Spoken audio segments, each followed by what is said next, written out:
Bueno, pues estamos iniciando esta serie de podcast desde la estancia geriátrica San Rafael y estamos con el doctor Rafael Zavala. Doctor, ¿cómo está? Muy bien, Miguel, afortunadamente. Vamos a iniciar este podcast con un tema que muchas veces pasamos de lado, doctor, que es la parte de la geriatría. ¿Qué estudia la geriatría? A ver, platíqueme.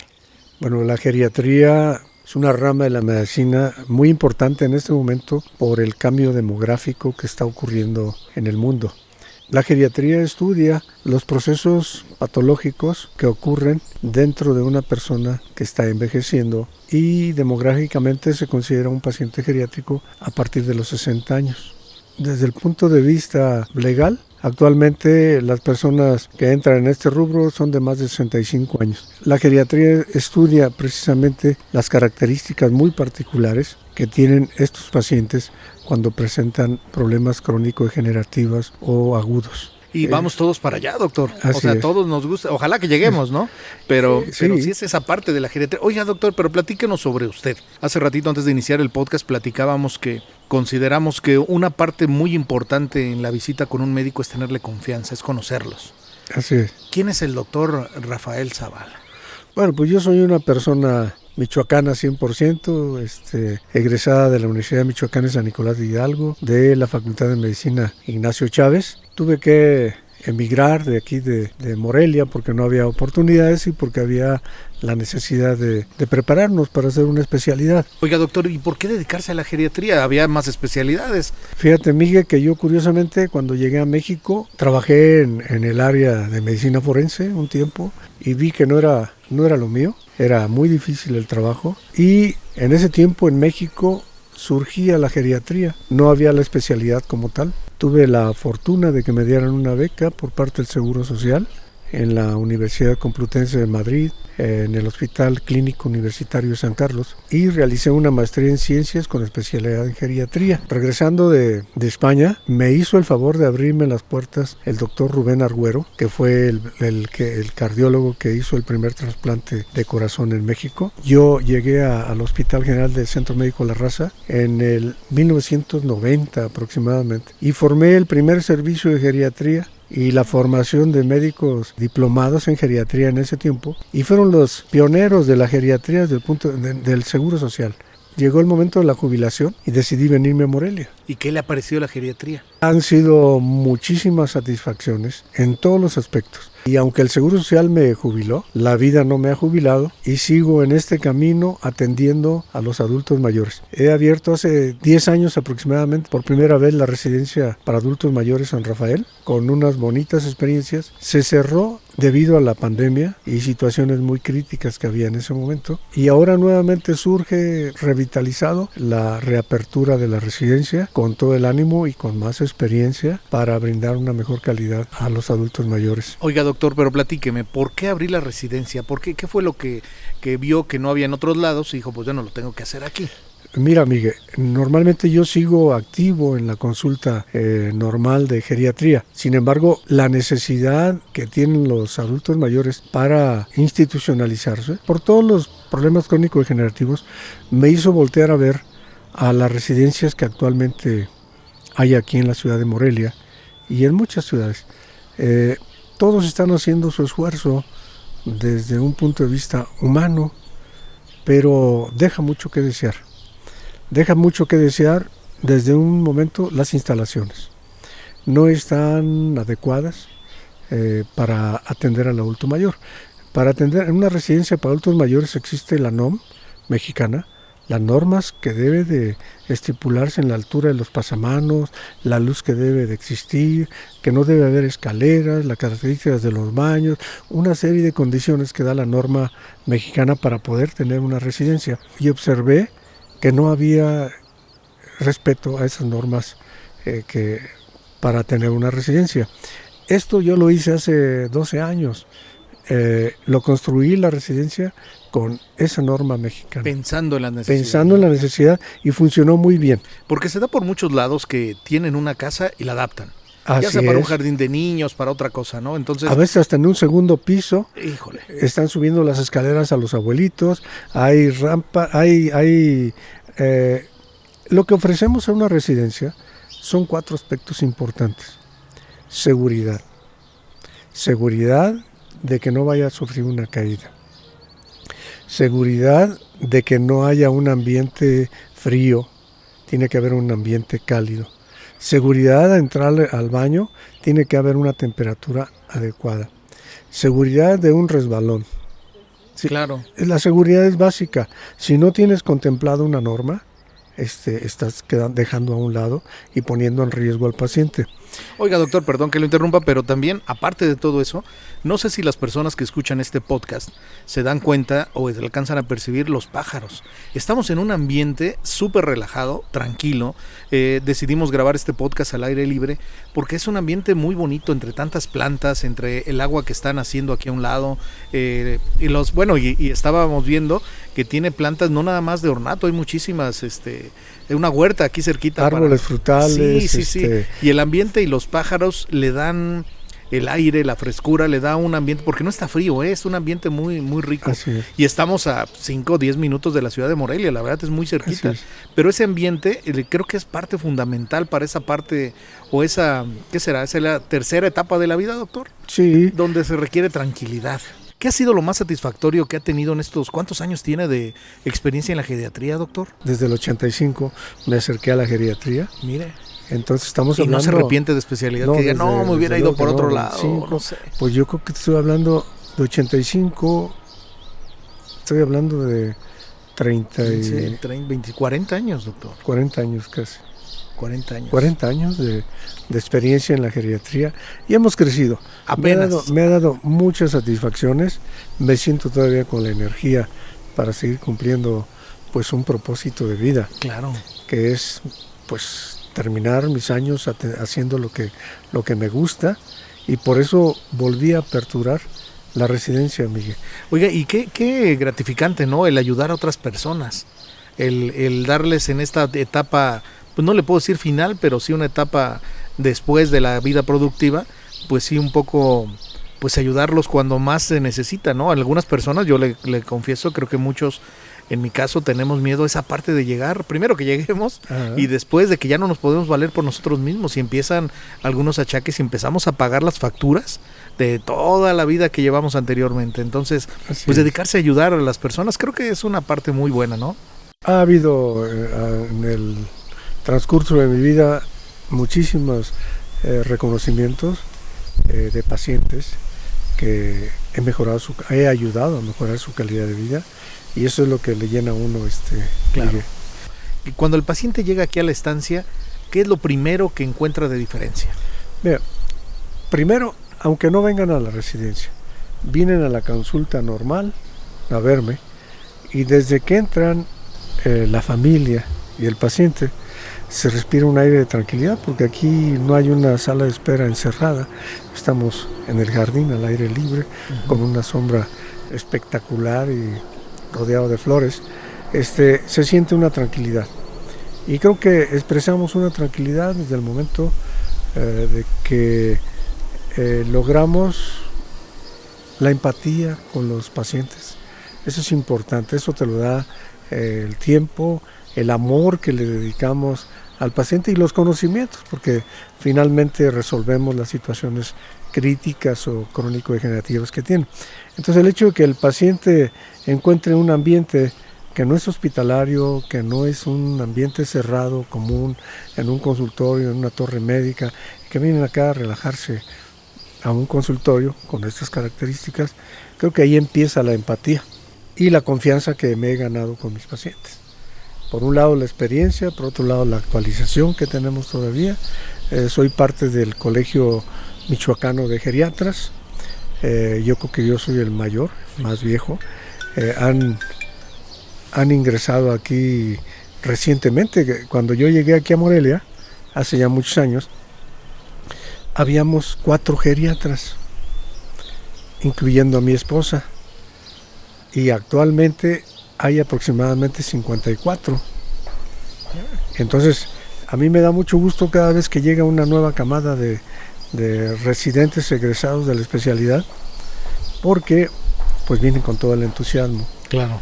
A veces son excelentes médicos ya bien formados en el área hospitalaria, pero les falta un poco la experiencia en el área de crónico-degenerativos acá, en las residencias, en las unidades de cuidados prolongados. Oiga, doctor, y los pacientes que vienen, ¿cuál es la principal, cómo le diré, la principal causa de que vienen a ver un geriatra? Lo que usted ha visto en su experiencia ahorita, ¿qué me puede decir? ¿Qué es lo principal que la gente anda buscando? Mira, la gente que viene aquí a buscarme es finalmente porque han fracasado en cuanto a resolver sus problemas múltiples. El médico internista o el traumatólogo o el neurólogo o el cardiólogo, cuando se conjunta una serie de problemas que no se logra sacar adelante porque cada quien tiene su especialidad. El neurólogo, si es que trae algún trastorno de insuficiencia vértebrovascular o infarto cerebral o X, pero luego también lo ve el cardiólogo. Y resulta que también lo ve el gastroenterólogo porque el paciente tiene múltiples patologías. Y entonces todas estas patologías conducen a un síndrome geriátrico que ellos no lo ven. Entonces a veces nosotros, como la experiencia que tenemos, resulta que el síndrome geriátrico es un síndrome de deterioro cognitivo, es un síndrome depresivo, es un síndrome de inmovilidad prolongada, es un síndrome que tienen los abuelos para caer poscaída, el terror que tienen después de que... Y eso los neurólogos, los oncólogos, los psicólogos no lo ven. Entonces nosotros ya tenemos especificado aproximadamente unos 10 o 12 determinados síndromes de fragilidad, por ejemplo. La fragilidad se va presentando en el adulto mayor y entonces no lo detecta el neurólogo y no lo detecta el cardiólogo y no lo resuelven. Entonces son las cosas que nos toca resolver a nosotros, que a veces desde un punto de vista muy, muy agudo, cada especialidad de lo suyo. Pero en general ocurren estos síndromes geriátricos que afectan la calidad de vida y que predisponen a veces a la invalidez o a la muerte. Y un trastorno que no esté bien cuidado, claro Así que es. va para allá. Es compleja esa parte y fíjese, doctor, que usted está entrando en un área que algunos empezamos a vivir nuevos porque pues nunca habíamos tenido un paciente o un familiar adulto mayor a nuestro cuidado, en el caso mío, por ejemplo.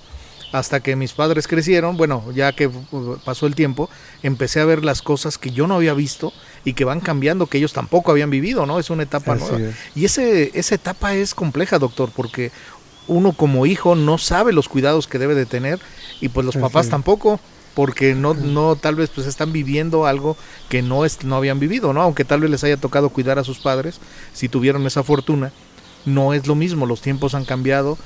Ahora, no sé antes, pero ahora usted me enseñó un término que se llama polifarmacia, que está muy de moda, y van bastantes cosas que van cambiando y que debemos estar actualizados.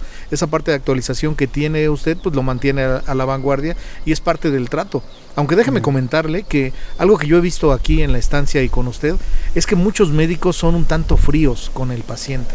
Y creo que a los pacientes geriátricos debemos de tenerles paciencia. Porque estoy seguro que llegan y le platican 20 veces lo mismo que ya le están diciendo, ¿no? Y yo he visto las consultas que usted ha realizado y le tiene la paciencia a los pacientes. Hay esa calidad, pero con esa calidez que creo que les falta a muchos otros médicos. Por esa parte quiero felicitarlo, doctor. Gracias, Miguel. Y Gracias. pues bueno, dentro de todo esto hemos visto que no nada más con usted, sino con el personal. Porque yo veo las chicas que trabajan con usted, pues todas muy amables, todas atendiendo a los pacientes como si fueran sus abuelitos. Yo creo que hasta con más paciencia. Así es. Y los llevan a ver una película y me tocó ver aquí en esta misma área en ocasiones anteriores cómo estaban jugando juegos de mesa y metidos todos, entretenidos. Al final estaban cantando, los tenían allá en la parte que le digo de la huerta, o sea, tienen muchas cosas, ¿no? Y todos los servicios que manejan aquí. Y platícame, doctor, las personas que están buscando ese acompañamiento, pueden venir por unos solos días, pensando en que tal vez el familiar que lo cuida, el hijo, pues tengo que salir de trabajo una semana y no puedo dejar a mi pariente solo, ¿no? A mi papá. Sí, Miguel, te voy a decir, yo creo que nosotros como familiares, cuando vamos a dejar a un ser querido como son nuestros padres en una institución, debemos de observar diferentes situaciones. Yo, como responsable de la atención, al seleccionar personal, la problemática que yo enfrento son varios, es complejo. Por eso la gente que esté al frente de una institución geriátrica debe tener ciertas características. ¿Por qué? Porque tenemos que contener a la familia que a veces se siente culpable por dejar a un adulto mayor, a su papá, en una residencia. Tenemos que contener a los cuidadores. Tengo un programa de atención psicológica a los cuidadores, porque hay pacientes que demandan muchísima atención y que en la familia, esa es una de las razones por las que llegan aquí, ya se colapsó. Pero también pueden colapsar a un cuidador que si no tiene ese sentido humano y esa calidad y ese amor para tener un adulto mayor, a veces vienen a prestar sus servicios de manera casi forzada. Entonces tengo que observar que el personal que atiende a mis abuelos que están a mi cargo, lo hagan con calidez, con amor. Y tengo que cuidar su salud mental. Y también tengo que ver la cuestión de la familia, porque la familia está cargando a veces con situaciones familiares críticas, de conflictos entre hermanos, por herencias, que repercuten en la salud del abuelo de manera secundaria. Todo un reto, doctor. Entonces, tengo que ver a los familiares, tengo que ver a los trabajadores y tengo que ver la salud del abuelo para que lo atiendan con dignidad, que exista un estado de bienestar, de confort y de seguridad y dignidad también, porque tengo que estar apoyando a todos los trabajadores para que el trato hacia el abuelo minimicen, por ejemplo, que ya se hizo pipí, porque a todos nos avergüenza y todos estamos conscientes que si de alguna manera tengo incontinencia urinaria y me hice pipí,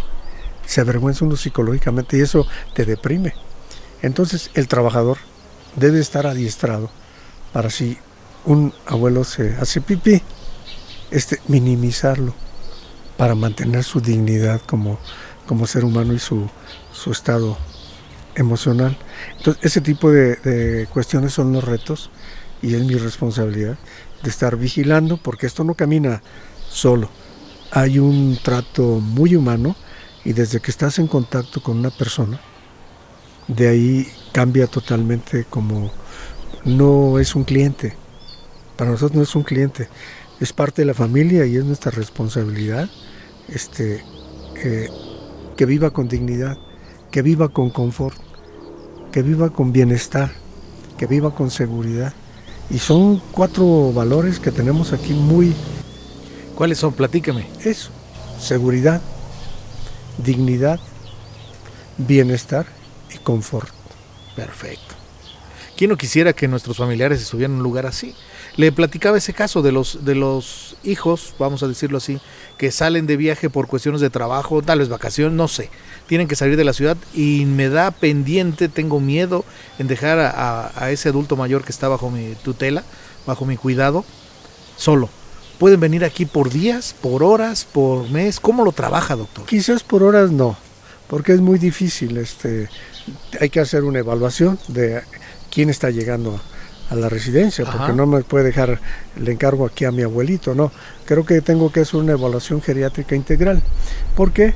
Porque aquí aplicamos test para ver el riesgo de caídas, porque finalmente hay que prevenir un accidente. Claro. Entonces, hay muchísimos pacientes que tienen una marcha muy incoordinada, inestable, y que pueden propiciar una fractura, una caída y una fractura, y es un caos, es una catástrofe después de una caída. Entonces tiene que evaluarlo uno, su estado mental, si hay deterioro cognitivo, sus conductas, sus enfermedades. Entonces no es fácil, tiene que traerlo primero a una evaluación y con mucho gusto puede quedar. Nosotros le llamamos esta estancia como una estancia de respiro familiar, es decir, nos vamos a ir de vacaciones.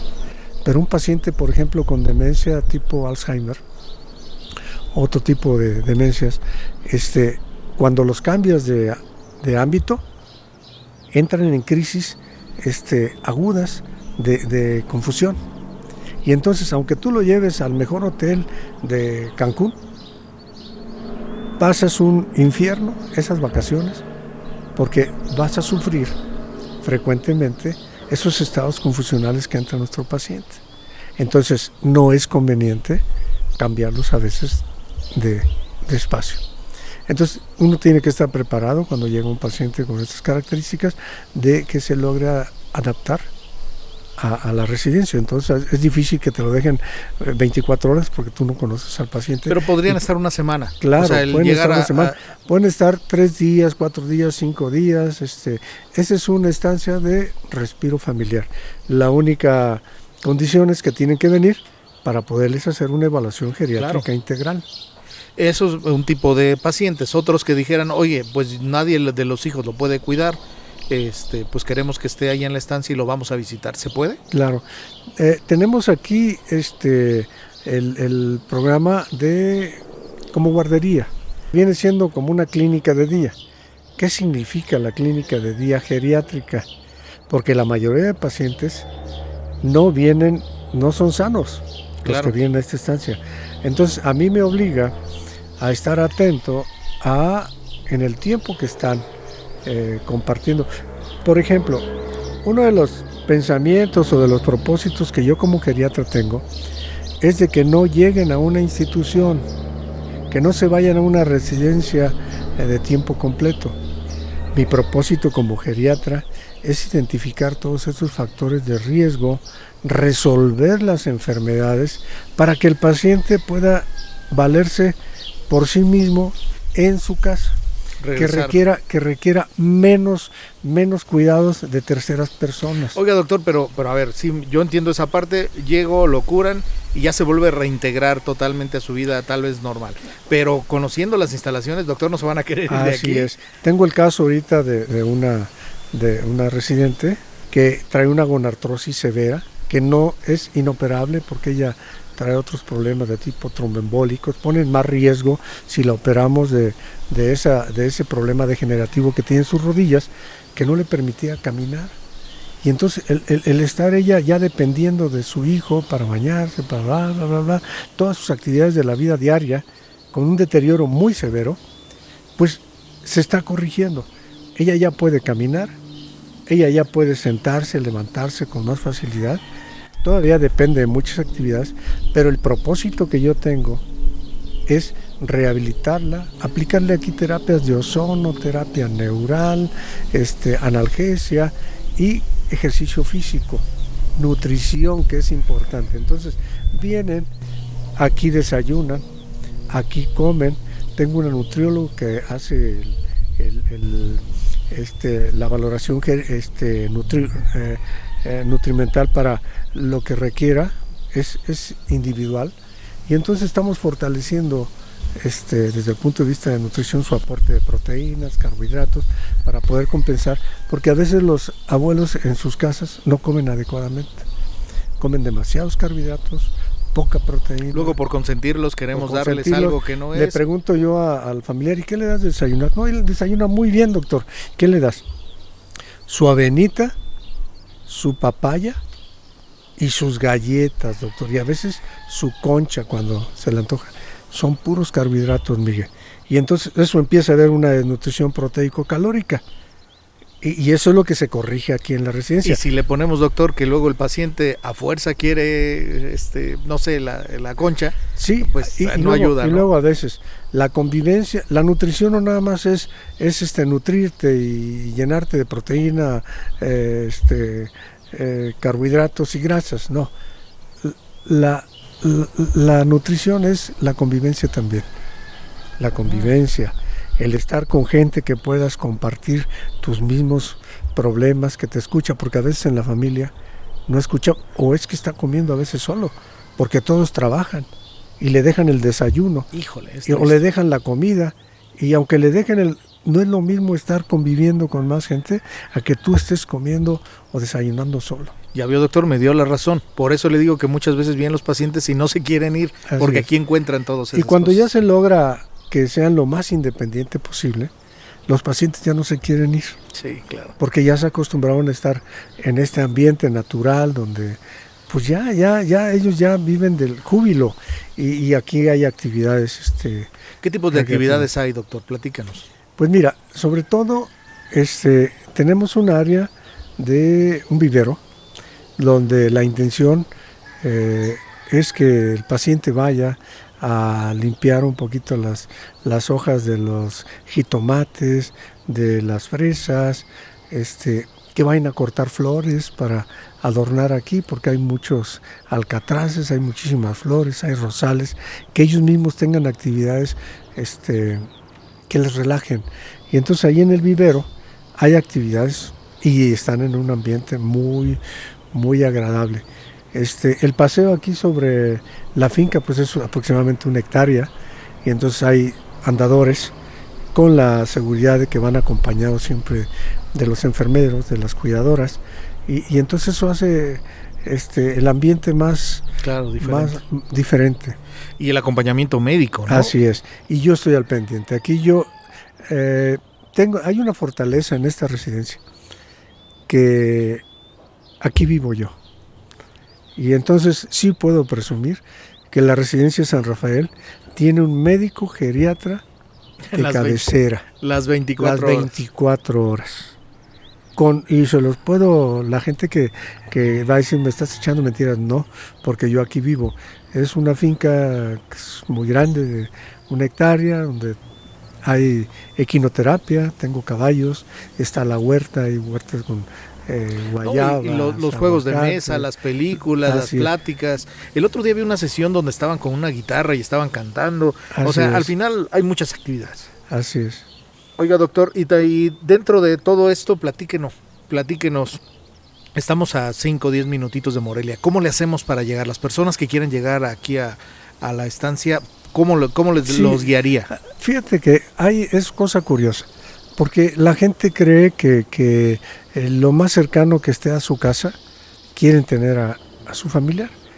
Y entonces sí, efectivamente, hay residencias en las Américas, hay residencias en lugares, en fraccionamientos muy de buen nivel, casas que han sido adaptadas.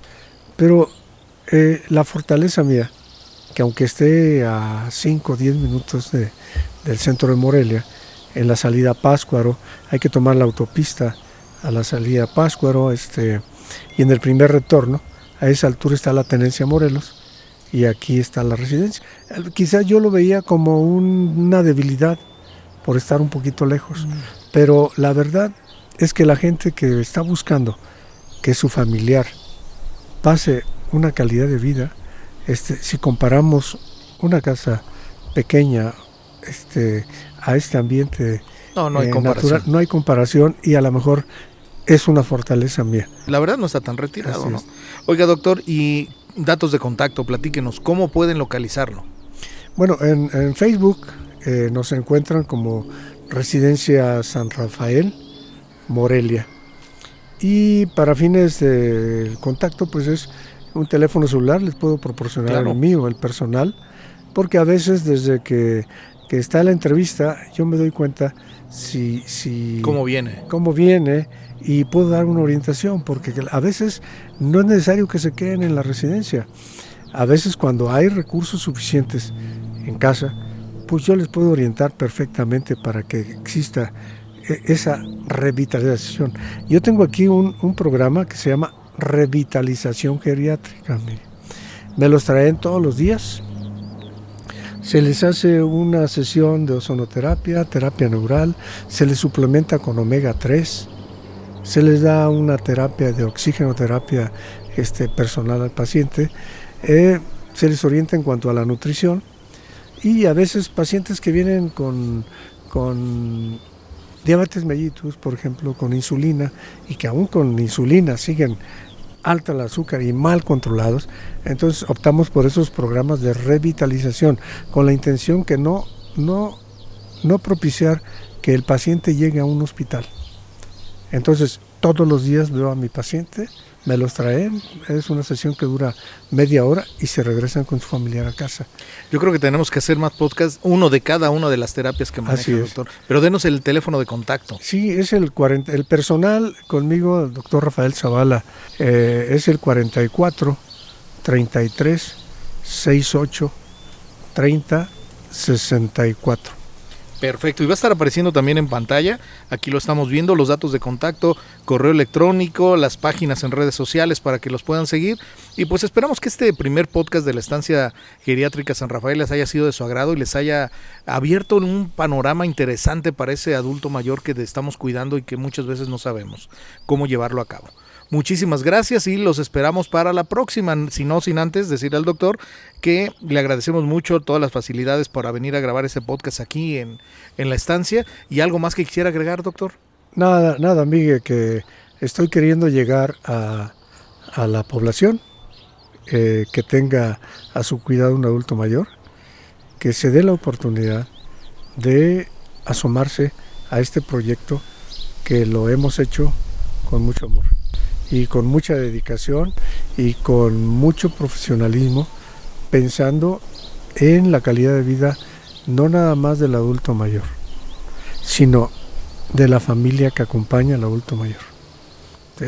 Muy bien, muchísimas gracias, doctor, felicidades por este proyecto y no nos despedimos porque nos seguimos escuchando en los diferentes podcasts que vamos a tener de todo ese contenido que le puede ayudar a las personas para tener ese cuidado con esa persona, ese familiar que está ahora del otro lado y de que requiere el cuidado de nosotros. En su tiempo creo que ellos nos cuidaron a nosotros, ahora nosotros tenemos que cuidarlos a ellos. Y nos vemos para el siguiente podcast, no se lo pierdan.